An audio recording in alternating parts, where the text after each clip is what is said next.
Oi, gente, a paz do Senhor, tudo bem? Espero que todo mundo esteja bem. Vou estar falando um pouco do meu testemunho da minha gestação, sobre a minha gestação.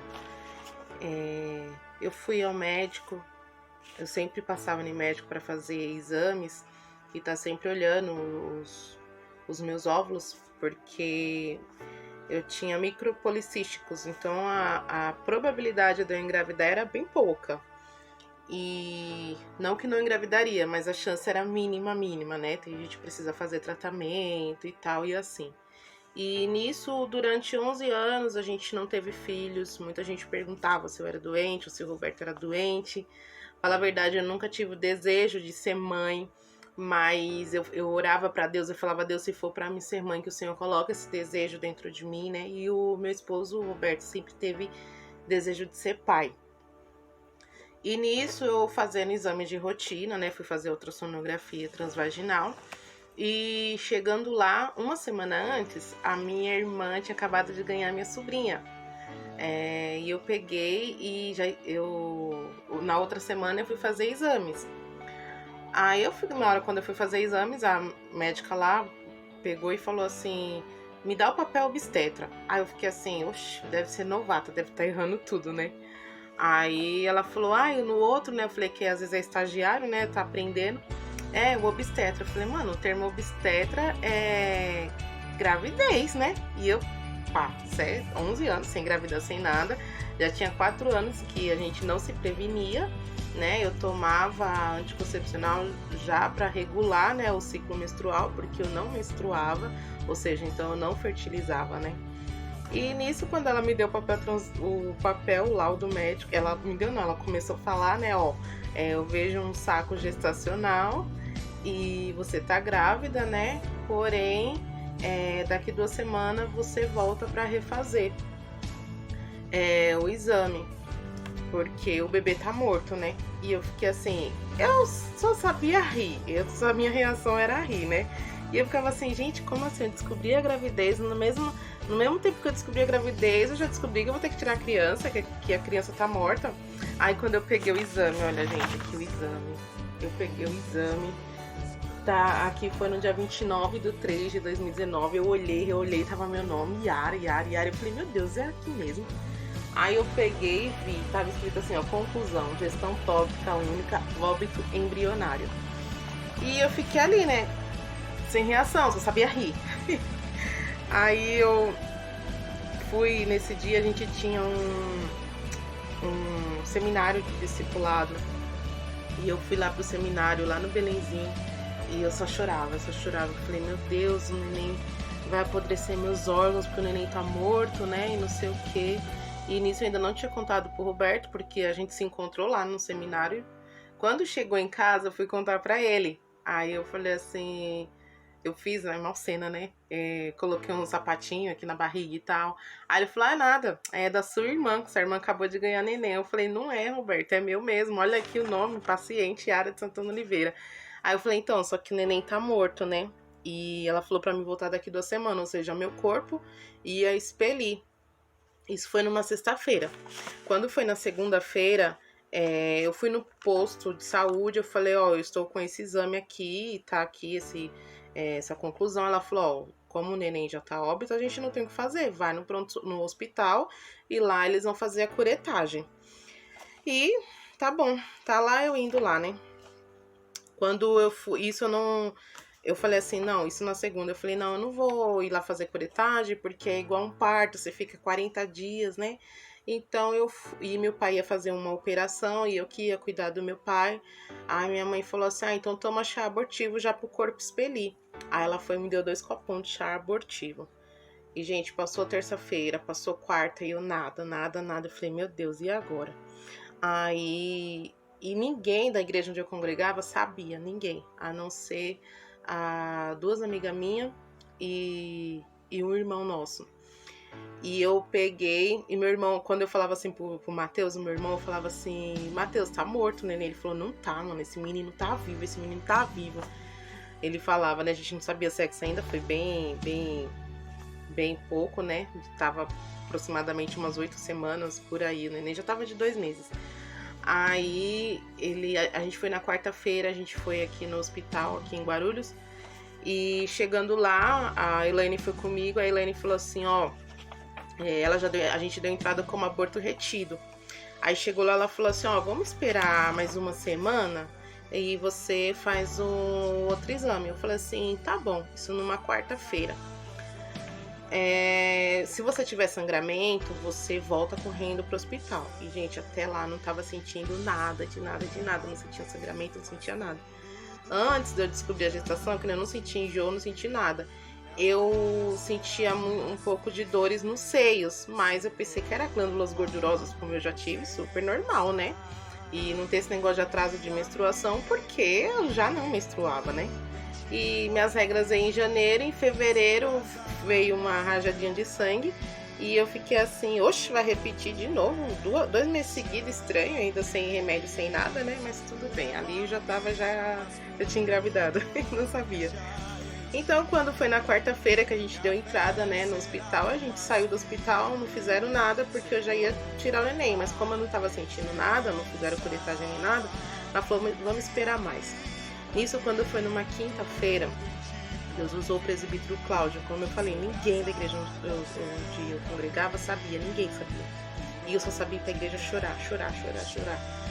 E porque eu tava com medo dos meus órgãos apodrecer, a inocência, né? E nisso Deus usou o pastor Cláudio, o presbítero Cláudio, ele leu até hoje, eu lembro que foi lá em Salmo 128, ele leu assim, bem-aventurado aquele que teme o Senhor e anda nos seus caminhos, pois comerá do trabalho das tuas mãos, feliz será e te irá bem. A tua mulher será como a videira frutífera ao lado da tua casa, os teus filhos como plantas de oliveira à roda da tua mesa. Eis que assim será abençoado o homem que teme ao Senhor. O Senhor te abençoará desde Sião e tu verás o bem de Jerusalém em todos os dias da tua vida. Verá os filhos dos teus filhos e a paz sobre Israel. E nisso ele começou a ministrar e ele começou a falar assim que Deus estava abrindo madre. E eu falava, Senhor, fecha a minha. Eu comecei a orar, meu Deus, fecha a minha, né? Porque, ai, gente, que situação, né? A gente tava passando e eu só sabia chorar, isso na quinta. Quando foi no sábado, foi numa Santa Ceia, Deus usou a irmã Magda para falar com Roberto. E como eu falei, não repetindo, ninguém sabia. E ali Deus começou a usar para falar com ele. Ele tava com um propósito no coração, que inclusive depois ele vai gravar sobre isso também. Sobre fazer o projeto da base missionária, para receber missionários. E nisso ele estava pedindo confirmação para Deus sobre esse projeto. Ele falou, Deus, se for da sua vontade que eu faça esse projeto, o Senhor está na frente desse projeto, que o Senhor me responda com um fruto. Isso no sábado. Gente, eu não sabia de nada disso, tá? Desse propósito que ele fez. E ali ele fez esse propósito com Deus e Deus começou a usar irmãos, a irmã, e ela, só sei que no final ela falou assim, para provar que sou eu Deus na sua vida, tô eu te dando um fruto. E eu também não tinha escutado, porque ele tava lá no púlpito, eu não vi ela, ouvi o que ela tava falando para ele, né?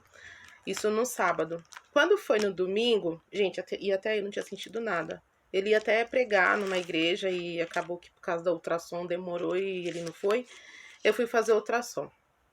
E ali pouquíssimas pessoas sabiam sobre o que tinha acontecido comigo. E nisso ali, eu lá no hospital, né, e tal, demorou, era para fazer o exame meio-dia, só sei que fui fazer 6 horas da tarde. Chegou lá, só eu pude entrar na sala, não deixaram ele entrar, não sei porquê. Não tava em época de pandemia ainda, nem nada, não deixaram ele entrar.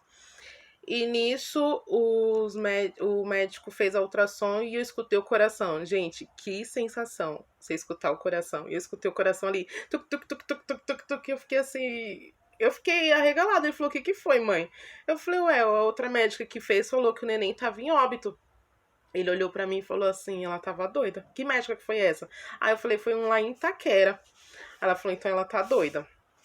Só que a gente que serve a Deus, a gente sabe que para medicina muita coisa é loucura, né? Mas a gente sabe o poder do nosso Deus. E nisso eu recebi aqui, ó, a primeira ultrassom mesmo da minha neném, que ela estava viva e que estava tendo batimentos cardíacos, porque no primeiro exame não estava tendo nem movimento, nem batimentos cardíacos, nem nada. E eu falo, o Senhor ressuscitou a minha filha no meu ventre. muita gente faz exames e os médicos falam, ó, não tem e tal, né? Beleza, tal, mas o meu já deu logo o resultado, deu óbito embrionário, já deu isso. E ela falou, repete o exame daqui 2 semanas, porque provavelmente meu corpo expeliu e não expeliu. E nisso, depois eu lembro que a gente foi na casa de um. Aí nisso a gente pegou e avisou pra todo mundo que eu estava grávida e ninguém acreditava, né? Porque 11 anos depois, e como eu não queria, né, e tal. Mas nunca é a nossa vontade, é a vontade de Deus. E Deus, é, ele fez o desejo do coração do meu esposo, né? Que era ser pai. E ele falou: Deus, eu sei que a gente não pode escolher, né? O gênero da criança, mas se for, eu quero o sexo da criança de menina. E Deus concedeu até isso, né? E eu tô ali na dispensação de Deus. E nisso a gente foi visitar uns amigos nossos, o Joás e a Mayra. E o Joás falou assim: como que foi essa história que você fez propósito pra da Esté? E eu olhei assim, oi? Como assim? Não sabia, o Roberto não tinha me falado nada. Foi quando ele me falou desse propósito. Eu falei assim, nossa, Roberto. Aí eu falei, para de orar agora de fazer propósitos com criança, né? Mas eu estou aqui para falar que Deus, ele ainda faz milagres. Que Deus, ele cura. Que Deus, ele ressuscita. Que Deus concede o desejo do seu coração. E como essa palavra aqui que a gente leu em Salmos 128, né? Que fala assim: eis que assim será abençoado o homem que teme ao Senhor. Então, busca o Senhor, o nosso Deus poderoso, o nosso Deus criador. Coloque todas tudo que você tiver nas mãos dele, deixa nas mãos dele. Eu falo que eu vivi um milagre, eu sempre agradeço a Deus. Todo momento dele ter me dado a Esté, que é uma bênção na nossa vida. Me deixa sem dormir, deixa. Mas mesmo assim, é uma bênção nas nossas vidas. E se você que quer ter filhos, que deseja ter filhos, uma coisa eu falo, que nem a palavra de Deus fala, para Deus nada é impossível. Pela medicina, a chance de eu engravidar era mínima, mínima, mínima, mínima. E eu não precisei nem fazer tratamento nem nada, e Deus foi ali, ó, através da oração. E depois que a Esther nasceu e tudo, o Roberto fez o projeto da base missionária, que é o projeto Ponte Amiga. Sigam lá, tá lá no Instagram, projeto Ponte Amiga. Depois ele vai gravar um vídeo falando até sobre esse projeto e na versão dele depois, né, também. E assim, gente, fiquem firmes e tenham fé em Deus. É o que eu falo. A gente até tinha falado, vamos pro projeto Esté, né? Esté significa estrela. Ela brilhou em nossas vidas. Ela brilhou dentro do meu ventre. E eu louvo a Deus por isso. Tá, gente? Beijão. Abraços.